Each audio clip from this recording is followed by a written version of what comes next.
गुरु की वैल्यू कैसे करनी है। आज की डेट में पेरेंटिंग में सबसे बड़ा इशू है कि टीचर्स बेचारे बता भी नहीं सकते।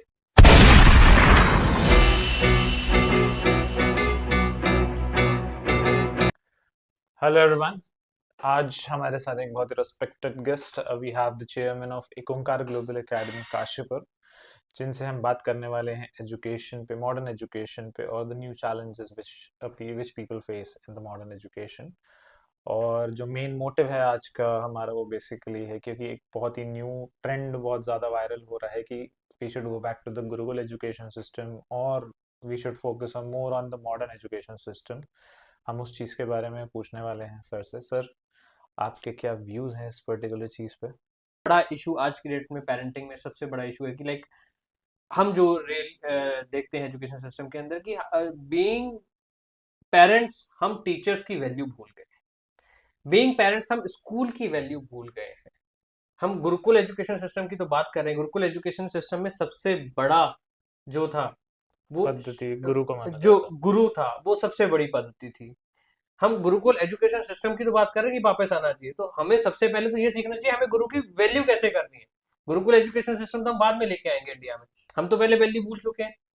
आज बच्चा कोई भी अगर रोता हुआ घर पे चला जाता है, अगर बच्चा जाके झूठ भी बोल रहा है, तो सबसे पहले टीचर को पेरेंट का कॉल आता है, और वो भी ऐसी टोन में कि टीचर्स बेचारे बता भी नहीं सकते कि मेरे बच्चे को आपने ऐसे कैसे कर दिया, मेरे बच्चे को ऐसे क्यों। टीचर की कोई आपकी पर्सनल दुश्मनी नहीं है। टीचर आपके बच्चे को आगे बढ़ाना चाहता है। अगर वो आपके बच्चे ने क्लास का काम कंप्लीट नहीं किया है, अगर बच्चा आपका डिसिप्लिन नहीं है, वो आपको डिसिप्लिन सिखाने के लिए डांट रहा है या समझा रहा है। वहां जब आप बच्चे के सामने गुरु की ही है। रिस्पेक्ट नहीं। रिस्पेक्ट नहीं करेंगे तो बच्चा आपसे क्या सीखेगा। बिकॉज क्लासेस के अंदर, स्कूल के अंदर तो बच्चा 5 या 6 घंटे रह रहा है, बाकी तो पूरा दिन वो आपके साथ रहता है। आप हम्म, उसमें क्या वैल्यूज दे रहे हैं। जैसा प्रेशर के बारे में बात कर रहे हैं, तो और वैल्यूज़ के बारे में हमने गुरुकुल एजुकेशन सिस्टम की बात करी है। सो why do we believe that gurukul system is only always on values? वो एक हमें बिहेवियर सिखाता था, और काफ़ी लोग इस चीज़ को भी डिबेट करते हैं कि वो बिहेवियर मॉडर्न एजुकेशन सिस्टम में नहीं सिखाया जा रहा है। वो सिर्फ और सिर्फ ये फोकस करा जा रहा है कि how to be more pressurise, जैसा कि आपने बोला कि मार्क्स मेरे 90% आने चाहिए, वैल्यूज का ही भाड़ना तो सी लाइक वही है, इंडिया नीड हाइब्रिड सिस्टम। अकेला gurukul system is not going to lead you at है वर्ल्ड वर्ल्ड लेवल। फोरम पे, जहां हम वर्ल्ड पे टेक्नोलॉजीज पे बात करते हैं। यस, गुरुकुल सिस्टम आपको लाइफ स्किल सिखाएगा, स्किल्स सिखाएगा, आपको वैल्यूज सिखाएगा। अगेन फिर वही क्वेश्चन आ जाता है कि वैल्यूज घर से शुरू होती है। अकेला गुरुकुल सिस्टम आपको वैल्यूज नहीं सिखा देगा। जब देखिए, अर्लियर जब गुरुकुल सिस्टम्स इंडिया में होते थे, that was the best era for education in India. But तब भी तो पेरेंट्स का सपोर्ट होता था ना, पेरेंट्स सिखाते थे ना, पेरेंट्स ही बता के घर से भेजते थे ना कि जो गुरु है वो भगवान के समान है। आज भी तो वही पेरेंट्स है, आज ये कहते हैं कि जो गुरु है ना वो तेरा नौकर है, वो गुरु नहीं है। तो चीजें जो है चेंज हो चुकी हैं, ये मॉडर्न एजुकेशन ने नहीं दिया। एजुकेशन कोई भी स्कूल, चाहे मॉडर्न है चाहे वो आईबी बोर्ड है, वो रिस्पेक्ट करना सिखाता है, वो आपको वैल्यूज देता है, आपको लाइफ स्किल्स देता है। It's not about modern education और gurukul education, it's only about कि जो हमारी सोसाइटीज में जो वैल्यूज खत्म हो गई है उसको दोबारा लाना। उसके साथ साथ में हमें मॉडर्न डे एजुकेशन तो चाहिए ही चाहिए। अगर हमें मेरे हिसाब से it's demand of the decade kind of thing. Decade, because हम फ्यूचर जनरेशन के साथ में डील कर रहे हैं। हम अकेला गुरुकुल एजुकेशन के साथ में फ्यूचर लीडर्स नहीं पैदा कर सकते जो इंटरप्रेन्योर्स भी हो, जिनकी थिंकिंग जो है वो टेक्नोलॉजी वाली हो, वो कोडिंग्स भी जानते हो, एआई भी जानते हो। तो अभी कितने गुरुकुल्स बचे हैं। गुरुकुल्स सिर्फ अब स्कूल्स के नाम्स रह गए हैं, रियल में गुरुकुल्स अब तो नहीं रह गए ना। गुरुकुल्स तो सारे खत्म हो चुके हैं। अब तो लोगों ने नाम्स वगैरह, स्कूल्स के नाम से गुरुकुल वगैरह लोगों ने रख लिए, वो अलग चीज है। बट जहां हम बात करते हैं रियल गुरुकुल की, जो एंशियंट टाइम्स की थी, वो वहां पर वैल्यूज, लाइफ स्किल्स, और रियल एजुकेशन, और एक ही टीचर सिखाता था। जब हम बात करते हैं कि इंट्रा लिंक सब्जेक्ट्स की, एक ही सब्जेक्ट को डिफरेंट डिफरेंट सब्जेक्ट के साथ में कनेक्ट करके कैसे पढ़ाना, वो उस टाइम पे जो गुरुकुल एजुकेशन थी इंडिया में, उसमें दैट वाज पढ़ाया जाता पॉसिबल। था। एआई कोडिंग्स की बात करते हैं, इंडिया को रिप्रेजेंट करने की बात करते हैं हम वर्ल्ड फोरम्स पे।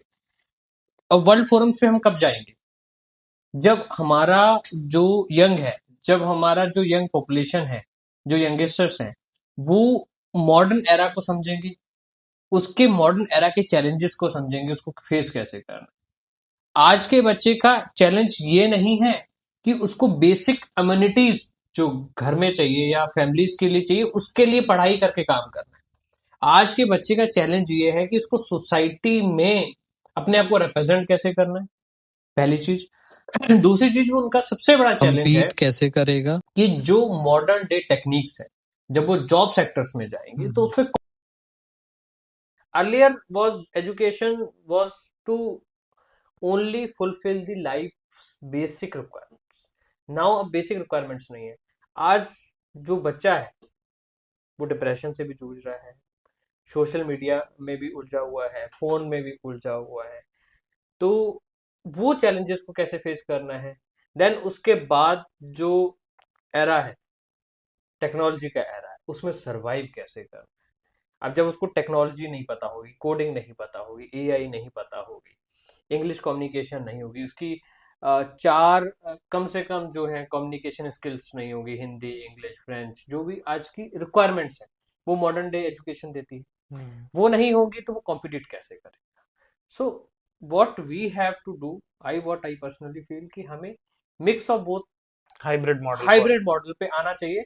बिकॉज जब हम बात करते हैं कि इंडिया को हमने एक वर्ल्ड फोरम पे रिप्रेजेंट करना है, हमने इंडिया को, हम कंपेयर करते हैं चाइना जापान बनाना है, तो वहां पर पहले तो माइंडसेट चेंज होने की बहुत जरूरत है। सबसे पहले तो हमारा एजुकेशन सिस्टम के अंदर बहुत सारी चीजें चेंजेस जो है वो रिक्वायरमेंट है। आज भी हम बुकिश लैंग्वेज है या बुकिश क्लासरूम्स हैं उस पे ही ज़्यादा जोर देते हैं, मार्क्स सिस्टम पे जोर देते हैं। अगेन पेरेंट्स का कंसर्न रहता है कि बच्चे के 90% क्यों नहीं आ रहे, बच्चा क्लास में फर्स्ट क्यों नहीं आ रहा। आज भी वो स्कूल सबसे ज़्यादा अच्छा माना जाता है कि जहाँ पूरे हफ्ते में 7 के 7 दिन पढ़ाई हो रही है, कोई गेम लेसन नहीं, कोई एक्स्ट्रा करिकुलर एक्टिविटी नहीं, वो स्कूल बहुत अच्छा है। जहाँ पूरे सेशन में 4 4 5 5 कॉपीज बच्चा भर रहा है, लिख लिख के पढ़ रहा है, बहुत सारी वर्कशीट्स हैं, बहुत सारा होमवर्क है। आज भी ऐसे स्कूल्स हैं हमारे जो सिर्फ एजुकेशन के पे ही सिर्फ फोकस करते हैं कि हम पढ़ाते बहुत अच्छा, हम पढ़ा नंबर वन है। बट उस नंबर वन का हम क्या करेंगे जब बच्चा रियल लाइफ में जाके सरवाइव नहीं कर पाएगा, जब उसका ओवरऑल डेवलपमेंट नहीं होगा, उसकी कम्युनिकेशन स्किल्स नहीं होंगी, उसका कॉन्फिडेंस लेवल नहीं होगा, उसको कंप्यूटर नहीं आता होगा, उसको प्रेजेंटेशन बनानी नहीं आती होगी, वो कहीं स्टेज पे खड़े होकर बोल नहीं सकता होगा, किसी स्पोर्ट्स में अच्छा नहीं। बिकॉज स्पोर्ट्स अगेन आपको कोई करियर नहीं देगा, मानते हैं, बट स्पोर्ट्स आपको इतना फिजिकली फिट बनाता है, इतना कॉन्फिडेंट बनाता है, आपको कॉम्पिटिट करना सिखाता है, आपको मेंटली स्ट्रांग बनाता है, आपकी फिजिक्स को जो है फिजिक को वो स्ट्रांग करता है। तो स्पोर्ट्स आपको एक टीम वर्क सिखाता है, आपको डेडिकेशन दिखाता है। सिर्फ अकेला वर्कशीट्स भरने से, कॉपीज भरने से you are not going to produce that जो हमें आगे फ्यूचर में इंडिया को चाहिए। जहां हम चाइना की बात करते हैं कि हर घर में स्टार्टअप हो रहे हैं, हर घर में फैक्ट्री है, हर घर में कुछ ना कुछ टेक्नोलॉजी बन रही है, बिकॉज उनके जो एजुकेशन है वहां वहां रिस्क लेना सिखाया जाता है, वहां प्रेशर को रिस्क कंट्रोल करना सिखाया मैनेजमेंट जाता होता है। है, मैनेजमेंट करना सिखाया जाता है। हमारे यहाँ बच्चे अब बहुत सारे सोहल हो चुके हैं, पेरेंट्स के पैम्पर्ड बच्चे हैं। सबसे बड़ा इशू कि बच्चे को क्या कहते हैं, प्रेशर नहीं देना, बच्चे को ये नहीं करना, वो नहीं करना। अगेन फिर हम बात करते हैं कि हमारी सोसाइटी को गुरुकुल एजुकेशन सिस्टम चाहिए, वैल्यूज चाहिए। वैल्यूज घर से शुरू होती हैं।